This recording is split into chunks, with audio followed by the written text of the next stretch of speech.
CBC Sports. The CFL on CBC.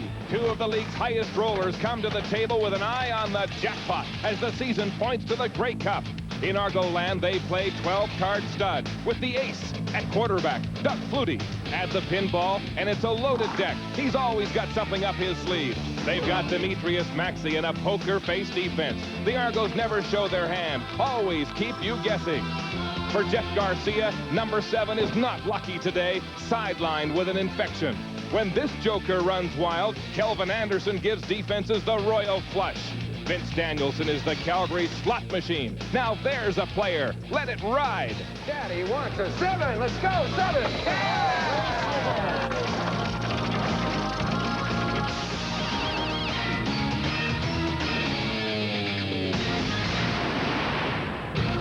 It's double or nothing. The Argos and Stampeders meet for the second time this year. Calgary winning the opener 45-35, but the Argos haven't lost since. They have been hot. And there he is, the Palooka, a full 2 weeks early for Halloween.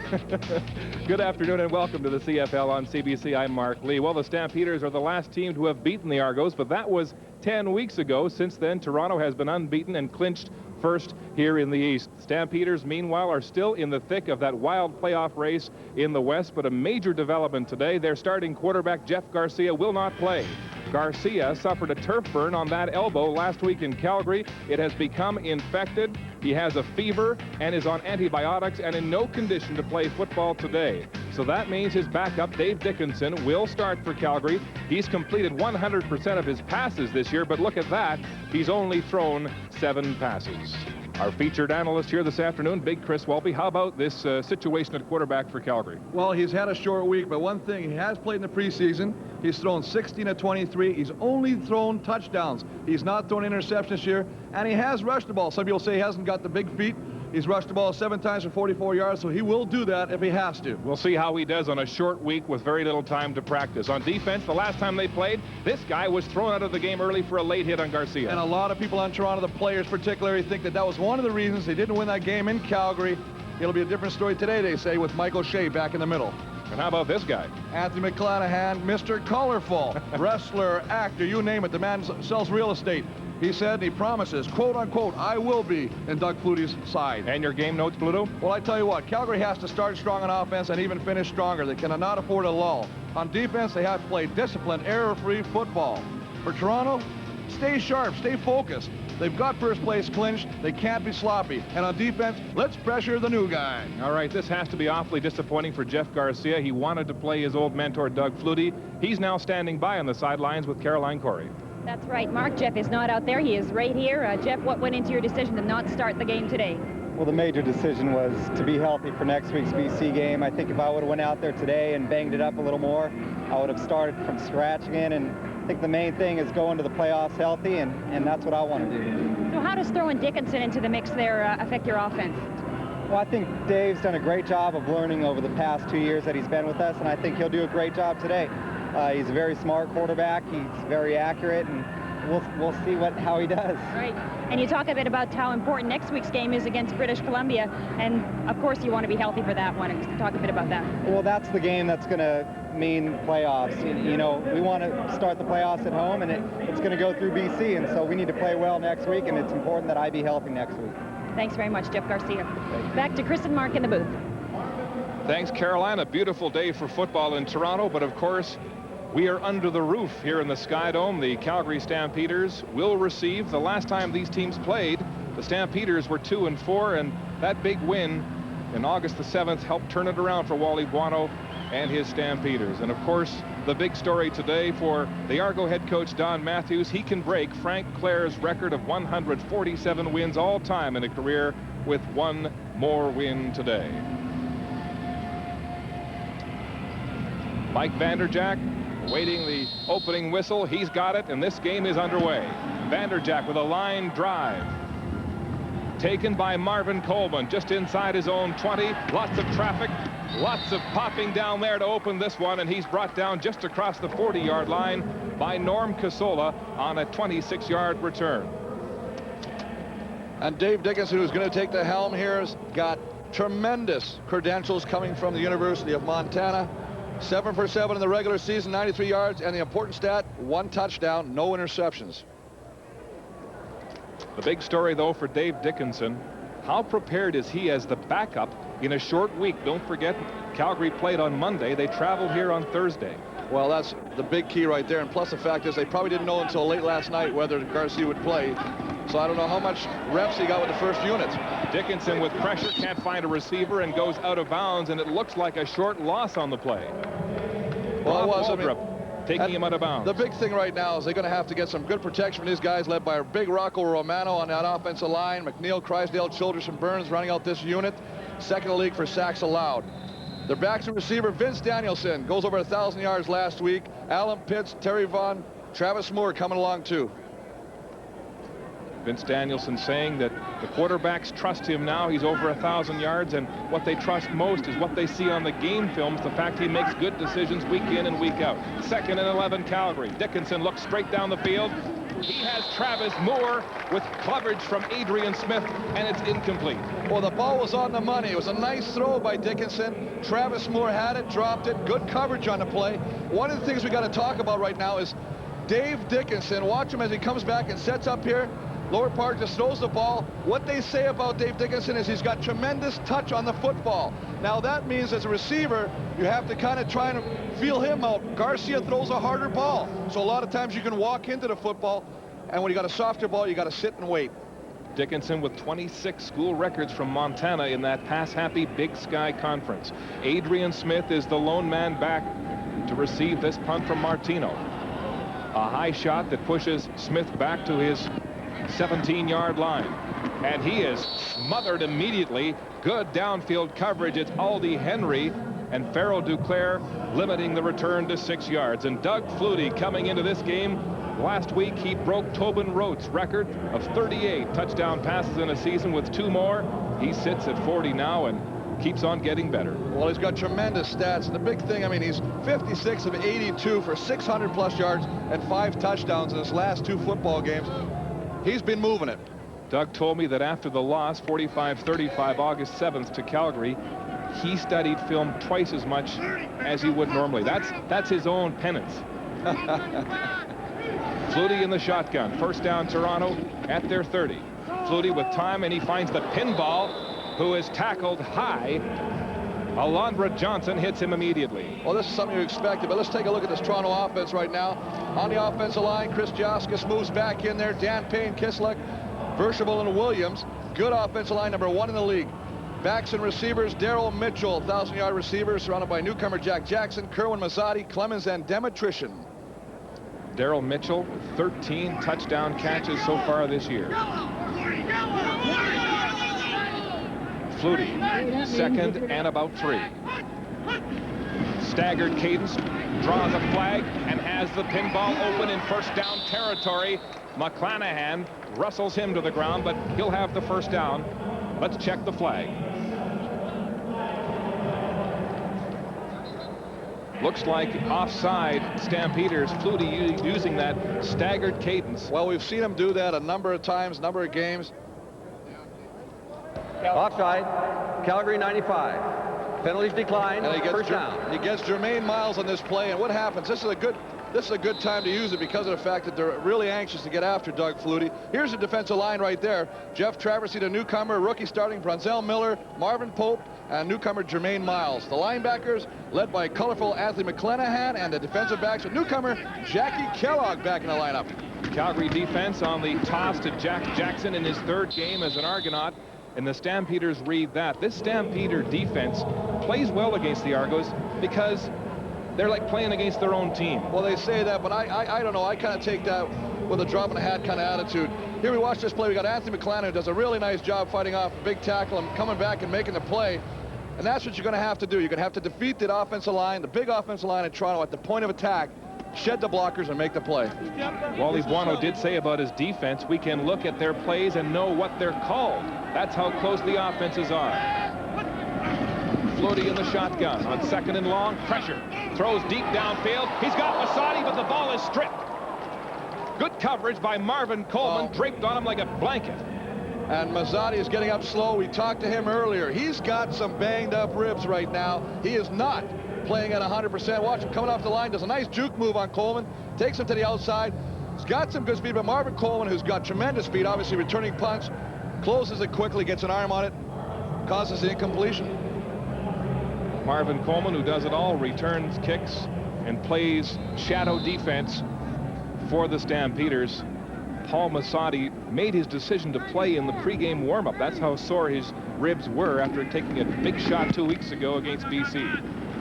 Vanderjack's punt coming to Coleman, who just made the great play on defense. Now he's on special teams. A jig and a jag, cuts across the 35, and there are flags all over the play. Brendan Rogers, the big Canadian grinder, limits the return to 12 yards. And early in this game, we're still scoreless in Toronto. Now on video. Well, last week he took 4 catch, 40 yards, took some tremendous shots. You see Anthony McClanahan, a man guilty of the clipping infraction on the last punt return. He is fired up, and if we could get a close-up on that, you'll see he's got Doug Flutie and number 2 on there, and he says he promises to see him a lot face-to-face. Does that make Flutie a marked man? First down, and the Stampeders go up the gut, and Reggie Givens is waiting with open arms. Short gain of maybe 3 on the play. McClanahan, of course, last year against Doug Flutie, guilty of some late hits. Well, he is one of the most, I want to say aggressive, but yet he's controlled. He's just colorful. And that's the best way to describe this guy. He's into wrestling. He just told me he's doing an acting gig. What's that on his ear? The big He's got tipper? more jewelry right there than Eaton Place. He's just doing, you know, he's a walking advertisement, I'm telling you. Second and about 7 for the Stampeders, deep in their own territory. Pressure on Dickinson. He bails, turns, can't get away, and drops the ball. Bonner forced him down, and the Argos recover. Well, we talked about this. Inexperience. Yes, he's got experience with the team, but inexperience in the starting role. We talked to Johnny Jenkins, who's the offensive coordinator of Toronto before the game. One of the things we said, what do you feel about Dave Dickinson? He said, you know what? Yes, he's a great quarterback. Yes, he's played great level at University of Montana, but he hasn't got a whole lot of game time in the CFL. This is what you see as a result. Bonner makes the play to strip the ball here on a fleeing Dave Dickinson. Danielson does a nice job of doing this, trying to give him some extra time to throw the ball. He is not that fleet of foot, trying to make something happen out of nothing. Gets the ball stripped. There's Antonius Bonner. Bonner, who was replaced in the secondary by Charles Anthony a few weeks ago as the Argos sought to put more defensive back type speed in that secondary. Well, and he comes up big here. They put Antonius Bonner on that, and they also use him for special teams. They think he's a phenomenal special teams player. And so a huge turnover here early in the first quarter. Argos scrimmage first down at the Calgary 3-yard line. One man in the backfield, that's the pinball. He gets the handoff and crashes into the core of that Calgary defense. Just a great surge by that whole defensive line. Alondra Johnson, Marvin Pope, they were fired up. Watching these guys pre-game, they were jacked. This is a great job. You see them coming in there and stuffing the play at the point of contact. Look at this right here. You see the handoff. Here comes Doug Flutie. He's going to give it to pinball. He's going to try cutting it back.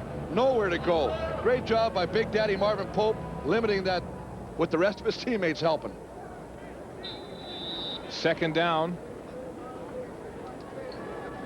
3 to go. 2.5. Alondra Johnson, the vocal leader on this defense, exhorting his pals to stand tall here and stop the Argos. Flutie throws into the end zone.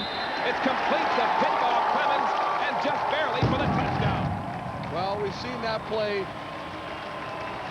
at least 2 or 3 times in the last couple of weeks, and they fly everybody outside. They just kind of like pinball sneak through the front of the offensive line. Doug just finds a great job, great concentration catching the ball between McClanahan and Johnson right here. Takes a good shot, hangs on for the touchdown. And so the pinball, who in the last 2 games has had 5 touchdowns and more than 500 yards of offense, strikes early for the Argos as they make Calgary pay dearly for that miscue. And that's something you can't do against this club. Toronto, a lot of people think they might be a little flat. They've got first place wrapped up. We talked about that. But you can't give them opportunities like this to take advantage, or you'll be behind the gun early. The Argos up by 7. The Argos score first, and the most appreciated player in the park right now is this man, the diminutive Mike Pinball Clemens. And I think the sign tells it all. 31 ways to win, and that's not too far off. The man does everything. He throws the ball, he runs the ball, he returns the ball. What more can he ask? He doesn't deliver the mail, but they're working on that. For the 3rd week in a row, he's carrying the mail for both he and Robert Drummond, who's still nursing the knee injury. Here's Marvin Coleman. Breaks a tackle around the turn, has got some room. Nice move, eludes 2 tacklers, and is finally crushed at center field by Lester Smith and Donald Smith. A 36-yard return of a 56-yard hoof. Just a great job by Coleman. One of the things gives you instant field position after a bad event. This is what you want out of your offense.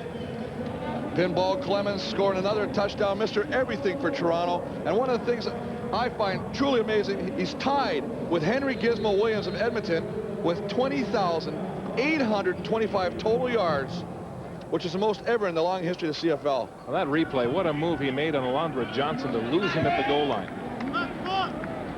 Dave Dickinson at quarterback, the backup replacing Jeff Garcia, who is not starting today because of an infection in his elbow.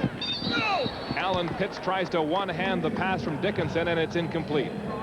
Johnny Harris covering for the Argos. And he comes right back to it. He says, you know what, we're not going to sit in the pocket, we're going to do a little roll. A lot of people might not expect this out of Dickinson, but he's going to go half roll, lead Alan Pitts.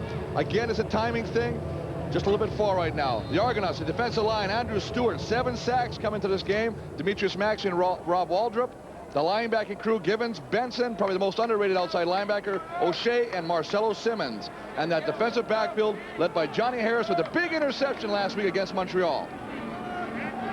Harris returning that pick to the 3-yard line, which set up the killer. Here comes the blitz from Johnny Harris, and there are flags on the play.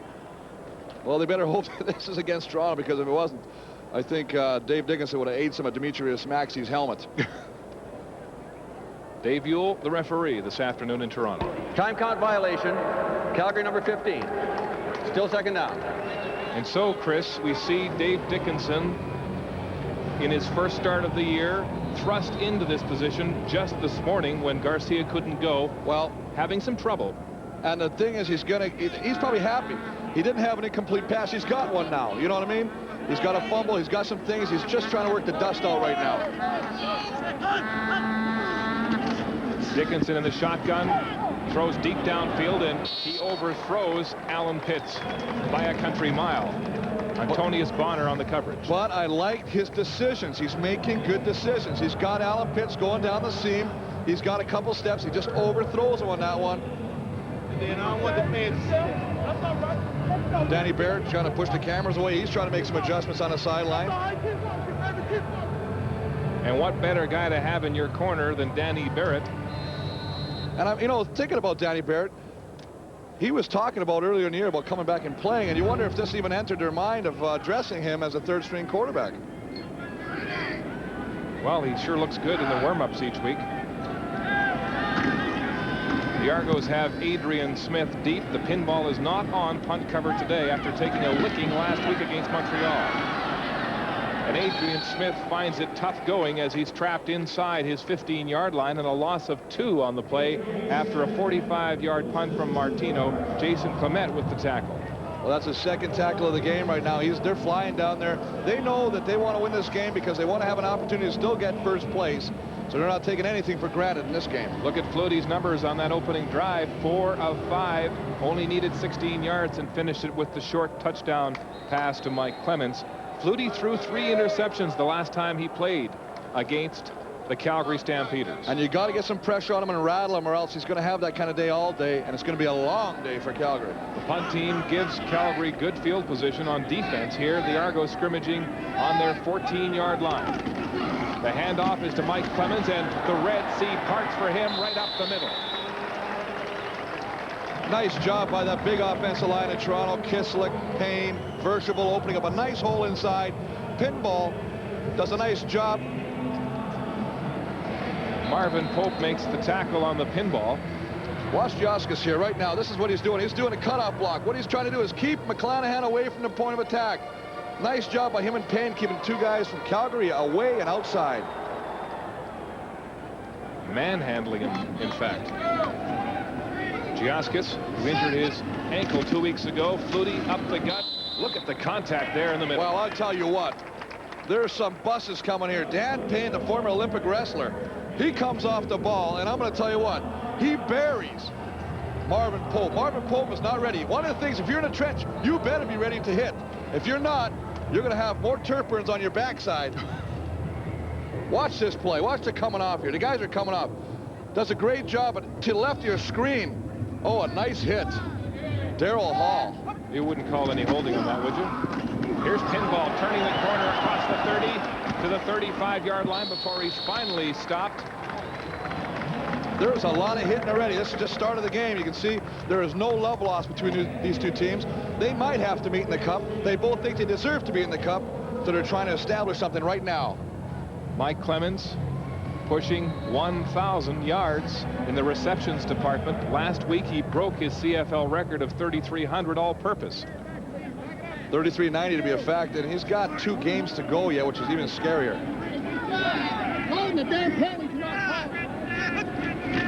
Flutie on the sneak, drops the ball, gets it back. Just in time with Alondra Johnson camped on his doorstep. Well, you don't want to say that the Toronto or the Argo bounce, but I tell you, there's times this team is good, and to be good, you got to get the breaks, and they get the break here, right here. Doug Flutie just going off the right side behind Big Dan Payne, gets the ball stripped by 96. Bronzell Miller. You can see him, he's just trying to follow the big offensive lineman. 96 reaches in, but lucky the ball hits a certain way and comes back toward him and not the other way. First down, Argos. Flutie. Time. Finds Pinball again. And there's a flag on the play. Well, they got face masking on Alondra Johnson. Alondra Johnson guilty of grabbing the face mask, which is so dangerous. Well, it is, and one of the things about Pinball is he's so short. Face mask. Calgary, first down. Is that when he stops on a dime, he catches the ball. He just turns on a dime, and you can see it. Watch him. He catches the ball, puts the brakes on. Now, Alondra Johnson's in a chase position. Wow. Just gets, and that's dangerous right there. I tell you what, your vertebrae are not meant to swing in a 360-degree direction. So far in this game, 7 of 11 plays have gone to Clemens. You think they're going to use him today? Home of the big goal.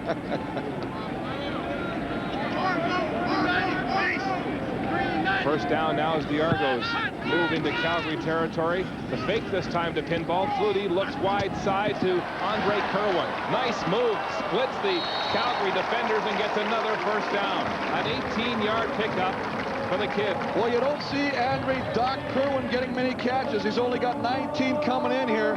But what Flutie does such a nice job of is he gets the ball. He's got a pulling guard, sets up, looks, crossfield, long throw. Al Jordan is playing way off. Should play a little tighter, but if they're playing zone, he's just sitting deep, soft on him. An example of how Flutie throws what some quarterbacks call the easy passes, making the receivers do the work. Well, we talked about that. He does not like to throw the hard ones. He throws, he'll take what you give him. Here's Flutie. The handoff this time to Pinball. What a move! Finally, McClanahan rides him down at about the 27-yard line. Well, I mean, he's got our eyeball spinning up here. Watch this from your back room here. You're in your, he does it, takes the ball. Watch this move. Oh, baby, I tell you what, you're grabbing air there. You got to be excited to watch this guy run the ball. Johnson, who was fired up yesterday, a full 24 hours before the game. He was just looking at his pad saying, make that tackle. Second down and about 6. Argos. Flutie in the shotgun pursuit, throws it deep. Touchdown, Toronto, wide open. Well, we have a flag on the far side of the field.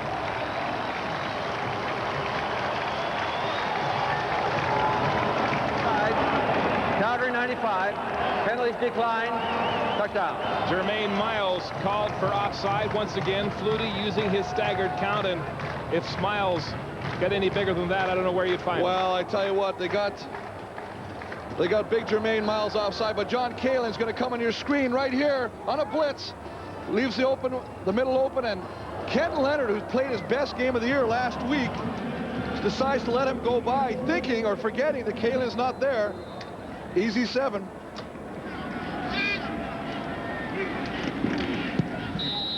Point after by Mike Vanderjack is good, and so the Argos open a 14-0 lead with 2:42 to go in the first quarter of this game at the Skyline. I tell you, one of the nicest things, Mark Lee, play-by-play, not only that, they pay you good money, they bring your whole family, and look at this. There's all the food, all the smiles. Look, they're looking for you. Where's Mark? I can read their lips, I'm telling you right now. Apparently room service last night delivered a pizza that large to your room. Vanderjack squibs another line drive. Kelvin Anderson looks at it and lets it go out of bounds at the 5-yard line. Nice job by Kelvin Anderson, taking a chance that ball would go out of bounds. Dwayne Dimitrition, whose dad is in town from Saskatoon watching this one and is treated to a touchdown early. Illegal kickoff. Toronto 13. Well, that's his 3rd touchdown, and he still has the Argo team thing today for 78.